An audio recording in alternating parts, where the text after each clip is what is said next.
एक बार एक धनी व्यक्ति एक बौद्ध भिक्षु के पास जाता है और कहता है, मुनिवर, मैं अपनी नींद से बहुत परेशान, बहुत कोशिश करने के बाद भी मुझे देर रात तक नींद नहीं आती और रात को सोने से पहले सभी के विचार दुनिया भर की दौड़ती रहती है।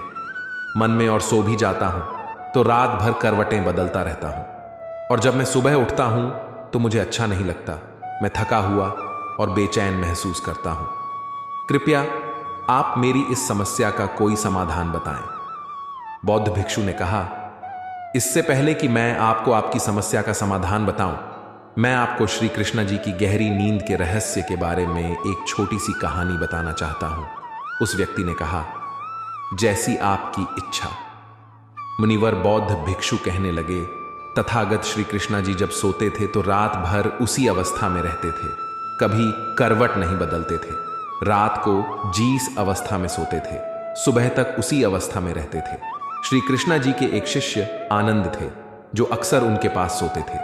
आनंद को यह बात बहुत खल रही थी कि जब भी रात में आनंद की आंखें खुलती तो श्री कृष्ण जी उसी भौतिक अवस्था में पूरी रात कैसे गुजार सकते थे।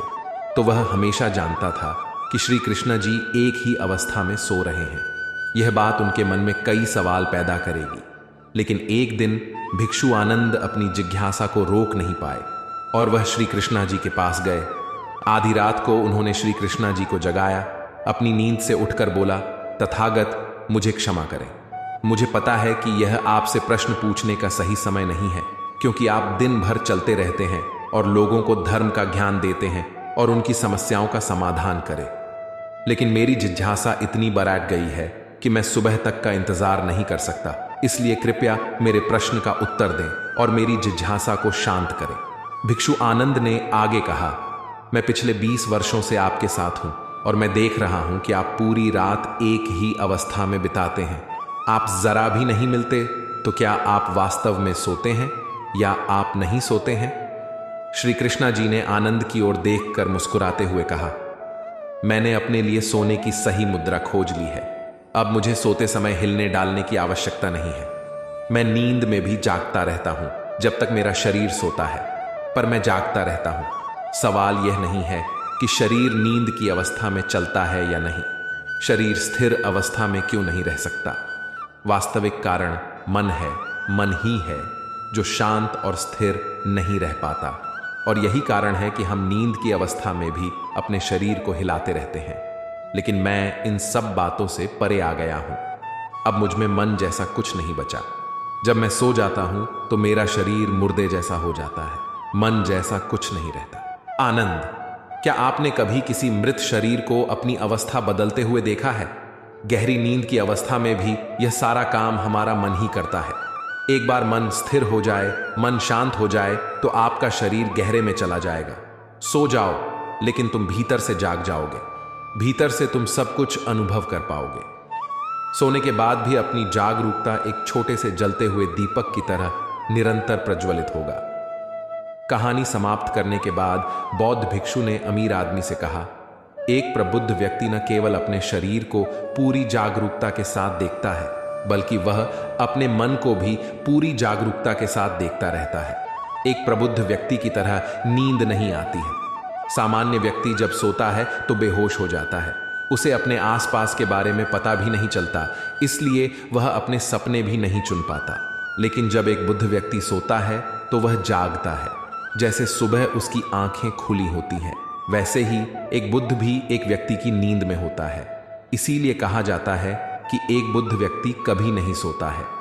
जब एक आम आदमी सो जाता है, वह नहीं जानता कि वह कब सो जाता है। लेकिन अगर आप जागने और सोने के बीच के उस छोटे से क्षण में जागते रह सकते हैं, जब हम सोने के बहुत करीब होते हैं, तो कुछ आश्चर्यजनक होगा जो आपको जागरूकता के करीब लाएगा। यह सुनकर उस व्यक्ति ने कहा, मुनिवर आर्षि, मुझे इतनी गहरी आध्यात्मिकता की बातें समझ में नहीं आती। कृपया मुझे आसान शब्दों में समझाएं कि मुझे गहरी नींद आसानी से क्यों नहीं आती। बौद्ध भिक्षु ने कहा, मुख्य 5 हैं। देर रात तक जागने और आसानी से नींद ना आने के कारण सबसे पहला कारण है बिस्तर पर सोने के अलावा अन्य काम करना। जैसे कई लोगों की आदत होती है कि वे बिस्तर पर ही खाना खाते हैं, बिस्तर पर बैठकर पढ़ाई करते हैं और ऐसे कई काम वे अपने बेडरूम में ही करते हैं। शयन कक्ष का अर्थ सोने का स्थान होता है, लेकिन लोग इसका प्रयोग अन्य कार्यों के लिए भी करते हैं, जिससे हमारे मस्तिष्क में शयन कक्ष का कोई निश्चित अर्थ नहीं होता है। इसलिए जब हम बिस्तर पर सोने जाते हैं तो हमारा मन पूरी तरह से स्वीकार नहीं करता है कि अब हमें सोना है, क्योंकि तुमने एक ही जगह पर दूसरे काम करने की आदत बना ली है। दोस्तों, अगर हमको की बात करें, आज के समय की बात करें, तो हम भी बिस्तर पर लेटकर फोन पर बात करते हैं।